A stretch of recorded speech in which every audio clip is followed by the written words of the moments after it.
All right, welcome back to the Trauma Therapist Podcast. My name is Guy McPherson. My mission is to raise the awareness of trauma and to support and inspire new trauma therapists just starting out on the trauma-informed journey. I do that with my membership community, Trauma Therapist 2.0, my online courses and workshops, and the Trauma Therapist newsletter. If you're a therapist of any kind and you work with individuals who've been impacted by trauma, I invite you to head on over to my website at thetraumatherapistproject.com. That's thetraumatherapistproject.com. All right, let's get started. All right, here we go. Are you ready? I am. All right. So 5, 4, 3, 2, and 1. All right, folks, welcome back to the Trauma Therapist Podcast. My name is Guy McPherson, and I'm very excited to have as my guest today, Nikki Eisenhauer. Nikki, welcome. Thank you so much for having me. You are welcome.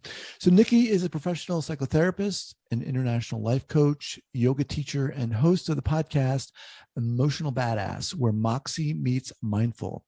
In 2017, she launched the podcast to spread healing, empowerment, and hope to highly sensitive people, empaths, survivors, and seekers all over the world.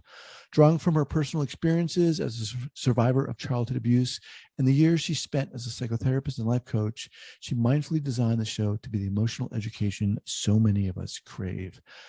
Nikki, thanks so much for being here. Oh, I'm so excited. All right. So before we get going, share with our listeners where you are from originally and where you are currently. I am a New Orleans native. Oh, wow. So I was born and raised in New Orleans. I left when I was 29. I left a little bit for Katrina, but I went back the same year. That's really where I was a baby counselor. That's where I started my career, ended college, and started my internship. It was right after Katrina in addiction. Wow. So I went from Louisiana to Texas for about 6 years. That's where I started working for myself and had a thriving therapy business. Or I was turning people away, and then I felt called to the mountains. And so everybody thought I was a little bonkers, a little cuckoo to leave my business I had built up, but I really felt called. So I'm with you today from Denver. Awesome. Yeah. All right. So let's get into this. How the heck did you get into this field? I got into this field why I think most of us get into this field to figure ourselves out. I had originally wanted to be a teacher, and in New Orleans, there was a lot of roughness that was happening when I was a student with teachers, and I started thinking this is not a fit for me. And when I looked at what I was really interested in, I really realized, I've taken every psychology class I possibly could. So I finished that degree. I have a psychology degree, and then I went into counseling. And I had been going to counselors since I was a very little girl with night terrors. My father abandoned me by the time I was about 10.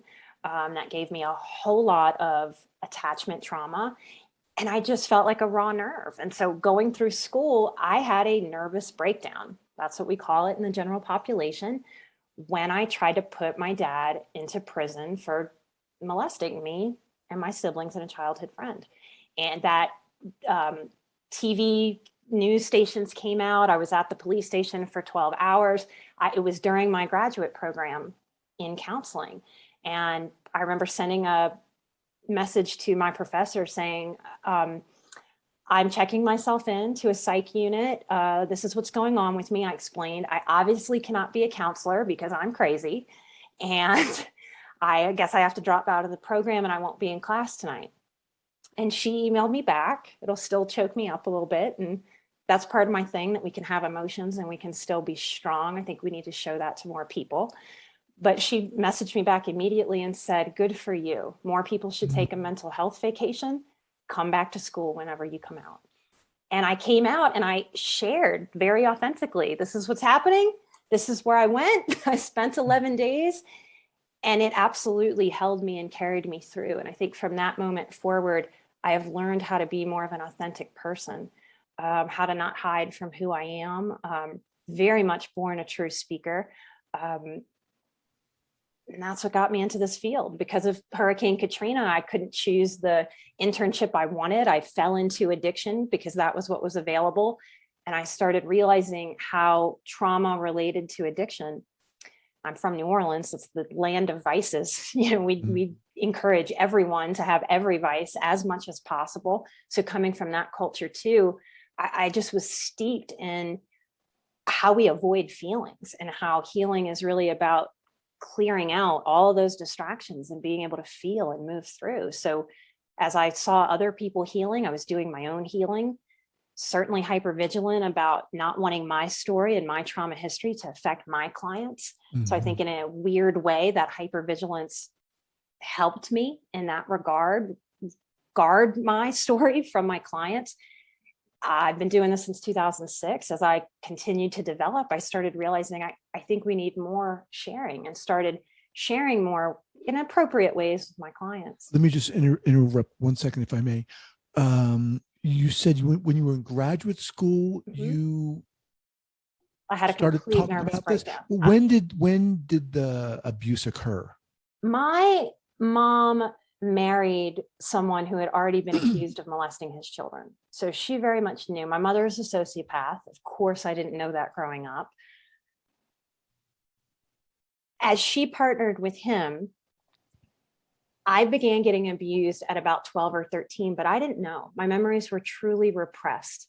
And I can remember being in college before my memories came back to me, learning about repressed memories and really thinking that's got to be a load of crap. Like that cannot possibly be real. Like you're there for it, you're experiencing it, but something tickled me about that topic in a subconscious way. And it was a few years later when the man I was with tried to initiate sex with me while I was sleeping. And that was how my abuse had occurred, was my stepfather and then adoptive father creeping in my room in the middle of the night wordlessly, and then just starting to touch me. So when that got reenacted in an adult appropriate way, there was nothing wrong with what that man was doing, but it made my memories rush back at age 22. A few weeks before I was getting married, with a big giant marriage. I'm divorced from that person now. So it was an emotional and a cultural, for the culture of my family. I absolutely blew up my family. They were angry. They were hurt. I walked myself down the aisle and watched all those eyes in confusion about why I was walking myself down the aisle. So what I've come to learn is that we think that something like childhood sexual abuse, like so much of the trauma is in the actual moments of being touched. And of course, there's stuff to work on there. But for systematic abuse, when you zoom out, that's really the least of the problem there. It's how everybody else treated me. I could feel and see their eyes of, once they knew that secret about me, they looked at me differently. That really was the trauma. They looked at you differently. It scared them. It scared them. It made members of my family have to question maybe some doubts and questions that they had, but they hadn't spoken up. So they felt guilty. They felt ashamed. They didn't know what to do with that, because most Americans, most humans, we don't know what to do with our emotions. Right. I have a master's degree. That's more education than most people have on the planet. And I didn't get enough education in how to feel my emotions, with a psychology degree and a counseling degree. Right. So I've spent, I'll be 42 this year. With all that education, I spent so much time trying to figure out what the hell it was to actually sit and feel my feelings. That, of course, when you blow up a family by outing the secret of childhood sexual abuse, nobody in that family system knows how to deal with any of those feelings at all. Right. And especially those feelings, especially that topic is so difficult and challenging, to say the least, to confront, to deal with, to speak about. Nikki, how did you take this experience and say to yourself, or did you say to yourself, I want to help people, I need to work in this field?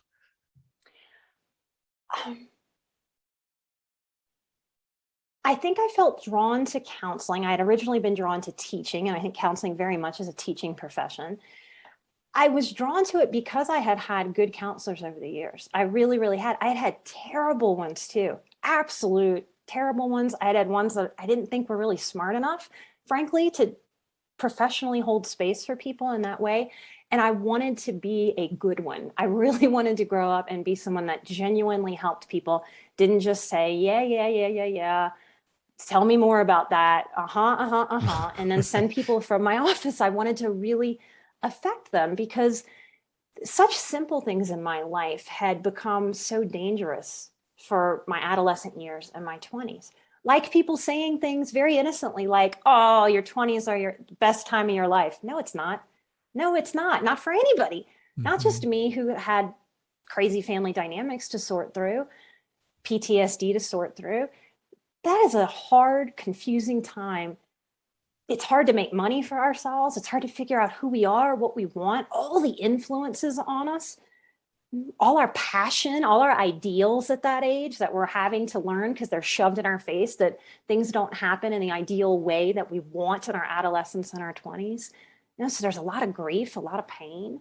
I wanted to help people sort through it because I recognized all the education that I've had, all the counseling that I've had. And frankly, I still didn't know what the hell I was doing. So I wanted to teach people and show people, I think we need more clarity. And that has really driven me. I've had a passion for it since always. So when did you start to learn how to deal with it? What helped you? Who helped you? What experiences inspired you? I found a counselor. I had, just like we say in dating, like we have to kiss a lot of frogs or a lot of toads sometimes. I had to sort of go through a lot of therapists and go, this isn't my match. And it crushed me. It crushed me because I had the idea at the time, like I think a lot of people have seeking counseling, is knowing I need help, but sitting in that counseling chair and really feeling counselors not get me. When you're paying somebody, especially when you're broke, I was very poor, barely keeping it together. There were times when I was sleeping in my car. It was scary. And to be able to do all the work to meet a new counselor, to find one, to schedule with them, have the same availability scheduling, to pay for it when it feels like a whole lot of money when you're barely making ends meet, and to still feel dissatisfied was almost more depressing than any of the actual traumas and struggles that I had gone through. So I think there's a real problem in our field about not acknowledging that, about how really precious and important it is when you let somebody in. I don't know if I'm answering your question or not. Did I get off track? No, you did. I mean, the question was, you talked about the importance of feeling emotions. And my question was, what inspired you to start feeling your own emotions? Oh, yes. So I think desperation sort of forced me. I don't know that I desired to at first. I had to go through and I had to really find that good fit healer. So after having those bad fit healers, I finally found the good fit healer. And the reason that I found her, she had a practice out of her house. Her name's Lisa Tahir. She also has a show. And going to her house, I didn't realize it was a house when I scheduled. And when she first walked outside, I had been losing time. I had very strong PTSD that I thought would always be chronic. I had to get there an hour early to not lose time or not get there. And I was shaking, I was panicking. And I said to her, I didn't know this was a house. And she said, I'm sorry. I have to think about that. She's like, I'm so sorry. I really should tell people that. I'm sorry I didn't tell you that. And I realized in that moment, I don't know that I had ever had anybody simply apologize to me ever in my life without getting defensive, without telling me and lashing out about how, well, I should have figured it out or I shouldn't be upset. And in that moment, something just opened up for me. And the truth is that, we like to make this profession very clinical, very transactional. You come for an hour, you pay. I don't think that's where a lot of the healing happens. She really, without any intention, without us talking about it, she became my spiritual mother. She reparented me. She held space for me. Oh, it'll make me cry as I talk about it, because I know so many people are out there needing that, craving that, coming from emotional neglect, coming from emotional abandonment, to be able to have that person that just sees you week after week and says, you're enough. You're not crazy. Of course you're feeling this. And ultimately, Lisa, years and years of working together, would admit to me, and I felt it to be true. She admitted to me one day, I love you. And I cried and wept. I love you too. It was probably 8 or 9 years after that I was teaching a workshop to other therapists. And I shared that story, and the therapists were getting very squirmy and uncomfortable. We are not supposed to do that. That is not allowed. It's boundaries crossing, bad, shame, right? And someone approached me at the break and she said, I was Lisa's healer. I first told Lisa that I loved her. And it was like my spiritual grandmother in that room, this full circle moment. And she hugged me and she left the room and texted Lisa. And that really is, I think, the spirit of true healing, of true emotional development. All of my pain and hurt in this life, that didn't happen to me in a bubble. And most of our pain in this life that really, I believe, encodes traumatically comes from the betrayal of other human beings. Mm. Okay? It's not just that sexual abuse, it's that betrayal. Right. So almost the exact opposite of what you're talking about, the beauty of the connecting with. So if that hurt and that pain and that trauma and how it encoded in my system was from the hurt of other people, then it makes so much sense to me now that I didn't understand back then, that it was only really going to be from bonding and connecting with another human being that would help that trauma leave my body, as much as it's my work to do as the client with the therapist. And it cannot be that a therapist advertises, I will love you, come work with me. Right. That's not how it works. That has to genuinely form through the work and through the bond. Yeah. I love this. I mean, this is why I do what I do, to get to speak to people like you. And I sincerely mean that. I mean, you are the beauty of the work. I mean, it's so inspiring to hear you and to see you share what you're sharing. I'm wondering, Nikki, if that level of emotion, that level of feeling, that type of connection, was that challenge for you to experience as when you started out? It was hard for me to believe. It was hard for me to believe with someone who had divorced parents, all of those parents being narcissists, some of them being sociopaths. I believe many of us cannot fathom that if the very people that brought us into this world are so inadequate to toxic, that's the range, right? There are inadequate influences and parents that we experience, and then there are toxic ones. Okay? And some of us get the combination of the two.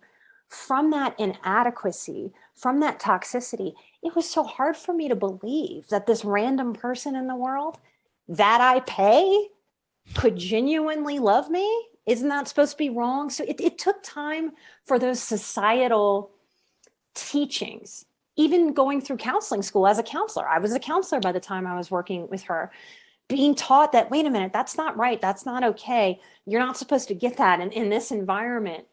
Love is not what's exchanged here. It's clinical techniques, right? Mm-hmm. It's not love and care. Mm-hmm. That I had to work through that too. Mm-hmm. In addition to me sharing with anybody in my personal world who didn't get counseling. And New Orleans is a place where when I told people in my world, my family, my friends, I want to go into counseling. In Louisiana, we do not value self-development. We value being the same always. And there's a comfort to that. If I go back to New Orleans today, I guarantee you from my 20s working in bars and such, I can walk into some of those bars and the same butts will be on those bar stools. And that's a special thing. That's a kind of comfort in a weird way. Right. When that is the culture, you do not value change and growth and self-development. So when I would say that to people, they would go, why? You want to hear people cry all day? Mm-hmm. In every other place that I've lived in 2 other states, you say, I'm a counselor. They go, that must be great. You want to help people. So coming from that culture also, and me sharing, I think my counselor really loves me. And she's helping me. Come on, you don't buy into that, do you? You pay this lady. We're taught that can't be, that's wrong. So I had to work through so much to be able to accept and really believe that I was lovable and loved. Because so much of the pain, no matter how much we analyze every little piece of it, it all just boils down to that, doesn't it? You are, I mean, clearly on a mission. Oh yeah. And you can, I can feel it just emanating from you. How would you articulate that mission? What would you say your mission is to the people listening? Well, maybe I can say it like this, and you can reel me in if I go too sideways. I am a highly sensitive person. Okay? We believe that highly sensitive people are about 15 to 20% of the population. And science is starting to back that up by proving things like we have more mirror neurons, that kind of scientific stuff for those of you that like the factual information like that. I'm also a high sensation seeker. Okay? I've had to learn how to understand that about me. And that's really where I come in to teach other people about themselves. I spent so much time in my 20s and 30s being so epically pissed off that we go all the way through our lives without having a class on emotion, on disappointment. I'm also a grief specialist. That's one of my specialties. 100% of us are going to experience grief and loss. We don't get a class in it. So all we do is fumble through and learn from the other people in our lives that have fumbled through without ever mindfully learning about it, doing it better than the last generation. So when I look out at the world, I see this big hole that we have not served to educate our people. And it pisses me off if I'm real with you, because we've known basic psychology, basic human development things since at least the 50s, and we're just not giving it to the population. You shouldn't need a master's degree to understand some of the stuff that I've learned. So I have really felt a drive to give that emotional education, to send it out. I know where my strengths are working one-on-one with people. And really it was from the encouragement of my clients over the years, that in those moments where you finish up session and you do your bookkeeping and you say, hey, yeah, what you doing this weekend? I hope you have a good weekend. And you're walking them out. My clients would say, Nikki, you're really good at this. Nikki, you should have a show. Even my clients, I grew up very, very poor. It was very hard for me. It was a process to be able to charge people money for what I do and work for myself. That was its own growth process. It blew my mind to have clients tell me, Nikki, you should really charge people more. What? I had clients offer to charge me more. So in this way that I could have never done all the healing that I needed to do. It is a collaboration with the universe. So as much as I had to walk my path doing my healing, and everybody listening to us right now, anybody who listens to my show, they're on their path. They're seekers. They're doing their healing. Oh, I lost my train of thought. I do that sometimes. We benefit from knowing and seeing more and more of each other in our real emotional realms, because that's how we learn. We're human beings. We've learned from story, from watching each other. So if all we have to watch are people stumbling through emotionally, how the hell are we ever going to evolve and learn, not just on the individual level, but collectively in our family system? So it has become more and more important to me as I've grown in courage and in strength, because it scared the hell out of me at certain points to be that little girl who had to hold that secret so much so I had to hide it from myself and repress it, to then have a microphone and share and be here with you right now in this moment, sharing. Just me being myself and showing that, I think, is a lot for people that are out there. And I hope that it gives them permission to show up more authentically in their worlds, to grow and to allow themselves to be different, to allow their younger selves to have not known what they were doing, and to grow. And when each of us commit to expanding in such a way, we're giving each other subconscious permission to also grow and evolve. And I've just felt a calling that's part of why I believe I went through all that pain growing up. I've had 2 divorces. I lost a stepchild I loved like my own along the way. We are such resilient creatures. I really have concern about this modern era that I believe is teaching people that they're delicate, that they need people to use the perfect words and language with them, or they can't be okay. I think teaching that kind of delicacy and teaching that we should be able to control what's coming out of other people's mouths for ourselves to be able to be okay is so wrong and is creating a whole lot of depression. I really want to be a voice against that. Yeah. Yeah. really against it. I love what you're saying. And I think that in and of itself is so healing to listen to someone like yourself talk about the power of being willing, being able, being daring enough to be yourself is profoundly healing. And it's friggin' hard for a lot of us. I think it's the hardest thing we could ever do. The hardest thing we could ever do. There's so much in our society that continues to teach us that it's right to be dysfunctional. You know, a lot of what's happened about vaccine mandates and pressures, emotional blackmail and shame, othering people because of something like politics, teaching that righteousness. I can't think of things more toxic to our society than those things. And yet people feel like that activism is right. Yeah. I push against this idea of safe space that's so popular right now and so popularized in mental health. Most of us are walking around with a really dark, critical voice, which means we are not safe spaces for ourselves. I've had other podcasters edit this out of interviews when I've said it because they're scared. They're scared of the pushback if people hearing this.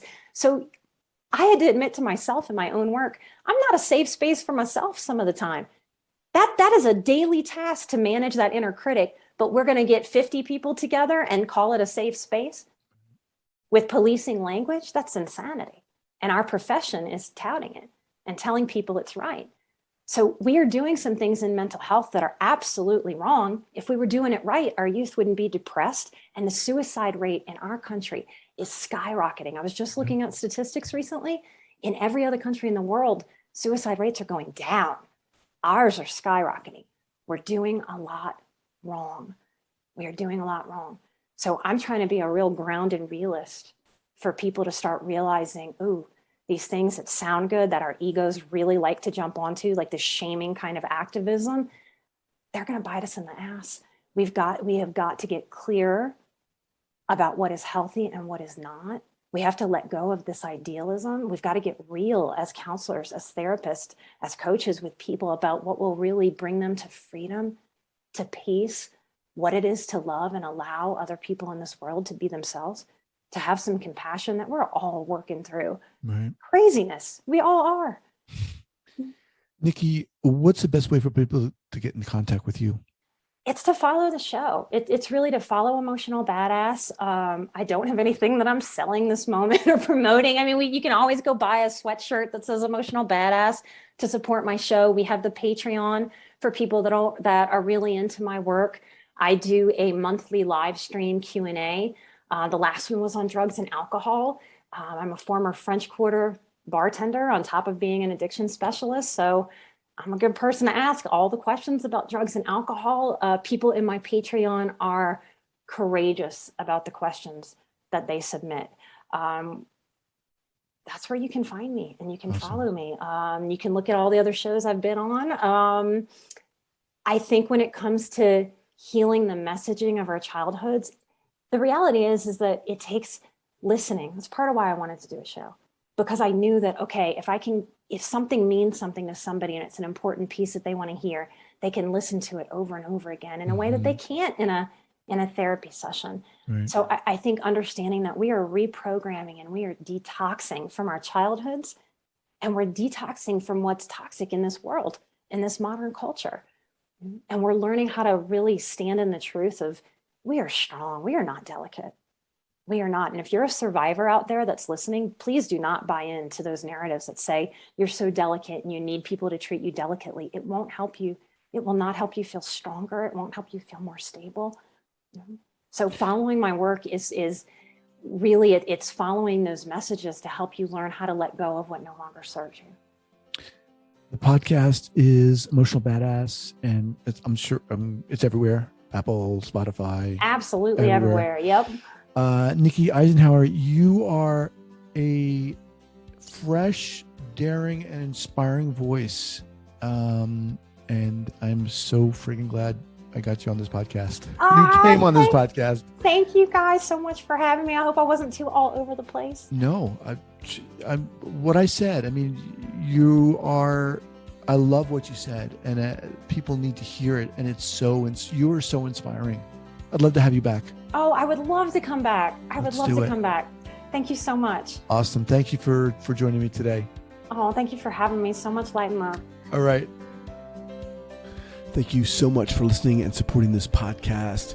And if you'd like to join the hundreds of other therapists who are each month keeping up to date and informed and inspired about what's going on in the world of trauma, I'd love to invite you to head on over to the Trauma Therapist newsletter. That's the traumatherapistnewsletter.com.